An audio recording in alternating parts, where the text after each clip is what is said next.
ജയ്പൂരിലെ ഗോപിനാഥ് ക്ഷേത്രത്തിലെ വിഗ്രഹത്തിന് വാച്ച് അണിയിക്കുന്നതിന്റെ അതിശയകരമായ കഥ.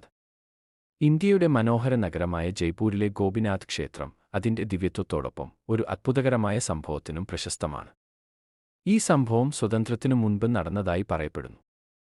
ജയ്പൂരിലെ ഗോപിനാഥ വിഗ്രഹത്തിന് ജീവനുണ്ടെന്നും ഹൃദയമിടിപ്പുണ്ടെന്നും അവിടെയുള്ള ആളുകൾ വിശ്വസിച്ചിരുന്നു. ഈ വിശ്വാസം വലിയ ചർച്ചാവിഷയമായി മാറിയപ്പോൾ അതിന്റെ സത്യസന്ധത പരിശോധിക്കാൻ ബ്രിട്ടീഷ് ഭരണകാലത്ത് ഒരു ഇംഗ്ലീഷ് ഉദ്യോഗസ്ഥൻ ക്ഷേത്രത്തിൽ എത്തി. ഭഗവാനെ കണ്ടതും അവന് ഒരു ദിവ്യാനുഭൂതി തോന്നി. എങ്കിലും അവൻ വിഗ്രഹത്തിന്റെ ജീവൻ ഉണ്ടോ എന്ന് നോക്കാൻ തീരുമാനിച്ചു. ആ സമയങ്ങളിൽ ഹൃദയമിടിപ്പിലോ കീ കൊടുത്തു ഓടുന്നതോ ആയ വാച്ചുകളെ ഉണ്ടായിരുന്നുള്ളൂ. അവൻ അവന്റെ കയ്യിൽ നിന്ന് ഹാർട്ട് ബീറ്റിൽ ഓടുന്ന വച്ച് എടുത്തു ഗോപിനാഥ് വിഗ്രഹത്തിന് അണിയിച്ചപ്പോൾ ഒരു അത്ഭുതം സംഭവിച്ചു. വാച്ച് തനിയെ ചലിക്കാനും കൃത്യമായ സമയം കാണിക്കാനും തുടങ്ങി. ഇത് കണ്ടപ്പോഴേക്കും അദ്ദേഹം അതിശയത്താൽ വിറങ്ങലിച്ചു. പരീക്ഷണത്തിന് ഒരു അവസാനം കാണാൻ വാച്ച് വീണ്ടും ഊരി നോക്കിയപ്പോൾ അത് അചലമായി.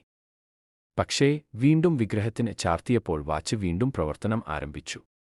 അദ്ദേഹം അതിൽ അതിയായ വിസ്മയത്തോടെ ആ വാച്ച് അവിടെ ഉപേക്ഷിച്ചു പോകുകയായിരുന്നു. ഇന്ന് പോലും ആ വാച്ച് ഭഗവാൻ ഗോപിനാഥിന്റെ വിഗ്രഹത്തിൽ അണിയിച്ചിരിക്കുന്നു, കൂടാതെ കൃത്യമായ സമയം പ്രദർശിപ്പിക്കുന്നതായും.